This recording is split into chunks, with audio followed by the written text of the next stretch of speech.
I feel nauseous, believe me. Never had a lot of shit come easy. Had to work hard, struggle just to be me. Had to rise up just... Saking hebatnya, jurus andalan Shin Tae-yong di timnas Indonesia ini mulai ditiru negara lain. Mereka, Shin Tae-yong, pelatih timnas Indonesia, incar pemain berkualitas dari Eropa. Siapakah dia? Simak selengkapnya di sini. Like no one takes accountability. They want the credibility. Convincingly unwilling to put in the fucking hours it takes to get some power. Don't be fucking sour. Take a cold shower. Kini kehebatan timnas Indonesia di bawah asuhan pelatih asal Korea Selatan Shin Tae-yong mulai mendapat sorotan dunia. Berbagai komentar positif mulai membanjiri timnas Indonesia yang dianggap mengalami perkembangan pesat berkat tangan dingin Shin Tae-yong. Bahkan ada jurus andalan Shin Tae-yong di timnas Indonesia yang menjadi viral hingga mulai ditiru oleh negara Asia lainnya. Sudah tak mengherankan dalam dunia sepak bola, jika ada tim yang menunjukkan kualitas hebat, maka akan menjadi bahan perbincangan untuk dipelajari taktiknya.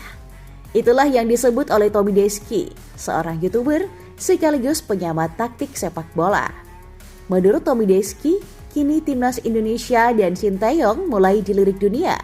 Bahkan, ada staf pelatih dari negara Timur Tengah dikirim khusus untuk mengamati video-video permainan timnas Indonesia di bawah arahan Shin Tae-yong. Tak berhenti sampai di situ, Tommy Deski juga menyebutkan bahwa ada jurus andalan yang dipakai Shin Tae-yong di timnas Indonesia yang kini mulai ditiru negara Asia. Seperti dilansir dari tv1news.com, dari kanal YouTube Tommy Deski, berikut penjelasan tentang jurus andalan Shin Tae-yong yang mulai ditiru negara lain. Tommy Deski menyebutkan bahwa Shin Tae-yong bersama timnas Indonesia kini sudah mempopulerkan sebuah gaya permainan unik yang tak biasa namun cukup efektif untuk dipakai. Gaya permainan yang dimaksud Tommy Deski adalah memanfaatkan peluang gol lewat situasi lemparan dalam atau throw-in. Suka atau tidak suka, Coach Shin Tae-yong bersama timnas Indonesia bisa kita katakan mempopulerkan upaya mengoptimalkan untuk menciptakan gol dari situasi throw-in, ungkap Tommy Deski. Jika biasanya peluang gol banyak tercipta dari tendangan sudut atau free kick, namun kini Shin Tae-yong bersama timnas Indonesia mampu memanfaatkan lemparan dalam menjadi situasi yang membahayakan gawang lawan. Bahkan, taktik Shin Tae-yong ini sempat viral sehingga membuat banyak negara Asia lain ingin menirunya. Beberapa waktu lalu, set piece throw-in timnas Indonesia viral di mana-mana. Dan banyak kita lihat di negara Asia, ASEAN mengadopsi pendekatan yang dilakukan timnas Indonesia dengan mengoptimalkan untuk bisa menciptakan gol dari situasi throw-in, kata Tommy Deski. Sehingga dengan kata lain, Shin Tae-yong dan timnas Indonesia berhasil memberikan pengaruh dalam pengembangan taktik bermain di dunia sepak bola. Artinya, apa yang dilakukan oleh Coach Shin Tae-yong bersama timnas Indonesia mampu menginfluence negara-negara lainnya kalau kita bicara permainan sepak bola, ujar Tommy Deski. Beralih ke berita bola selanjutnya, lagi-lagi Shin Tae-yong, pelatih timnas Indonesia, mengincar pemain berkualitas dari Eropa. Siapakah dia? Pemain keturunan berkewarganegaraan Belanda ini bisa jadi opsi lini serang timnas Indonesia. Meski posisi aslinya seorang bek, namun sosok ini cukup gacor saat membantu lini serang. Malah, pemain belia ini sering mencetak gol penting buat klubnya. Siapakah dia? PSSI kembali menggeber upayanya dalam memperkuat timnas Indonesia jelang Piala Asia 2023. Kali ini fokus mereka adalah pada pemain keturunan grade A dari Eropa. Dalam upaya tersebut, PSSI bakal menaturalisasi dua pemain berbakat, Jay Izzes dan Ryan Flamingo. Kedua incaran tersebut untuk menghadapi event-event penting yang akan datang. Dalam keterangan resminya, Ketua Umum PSSI Erick Thohir menyebut jika kedatangan Jay Izzes bakal jadi amunisi tambahan timnas Indonesia pada ajang internasional. Keputusannya menaturalisasi Jay Izzes dari klub Venezia, Italia untuk menjadi bagian dari timnas Indonesia. Hari ini, saya mengumumkan bahwa pemain asal klub Venezia Jay Isis akan kita proses untuk memperkuat Merah Putih di ajang internasional untuk Garuda mendunia, ujar Erick Thohir dalam keterangannya. Jay Isis bukanlah sosok yang bisa dipandang sebelah mata. Musim lalu, ia menjadi andalan tim Go Ahead Eagles yang berhasil finish di posisi 11 Liga Belanda Eredivisie. Meskipun sempat dibidik oleh timnas Belanda, Jay Isis memiliki peluang bersama timnas Indonesia yang memungkinkannya untuk tampil lebih rutin di level internasional. Jay Isis adalah pemain belakang. Malah beberapa pemain naturalisasi timnas Indonesia merupakan pemain bertahan. Sebut saja Jordi Amat, Sean Patinama, dan Elkan Baggett.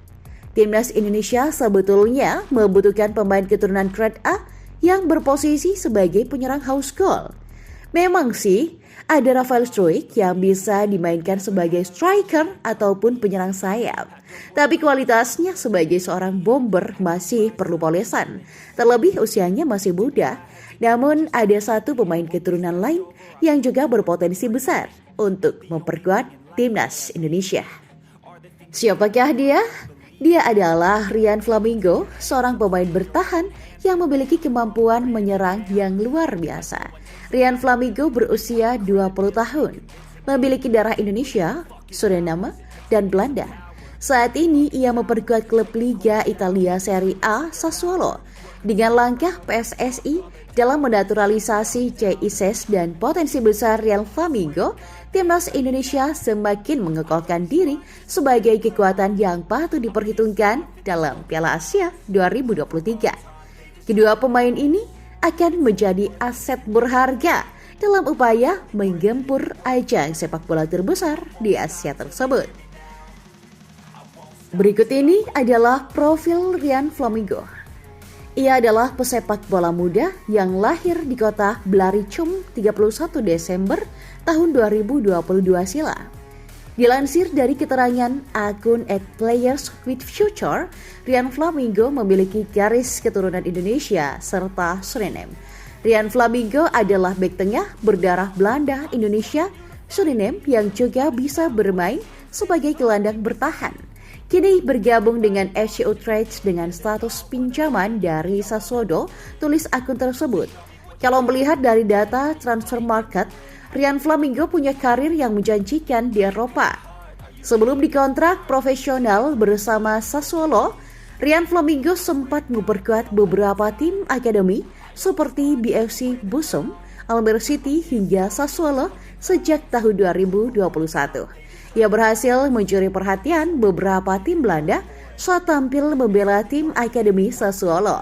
Meski posisi aslinya adalah bek, ternyata Ryan Flamingo memiliki kemampuan menyerang yang jempolan.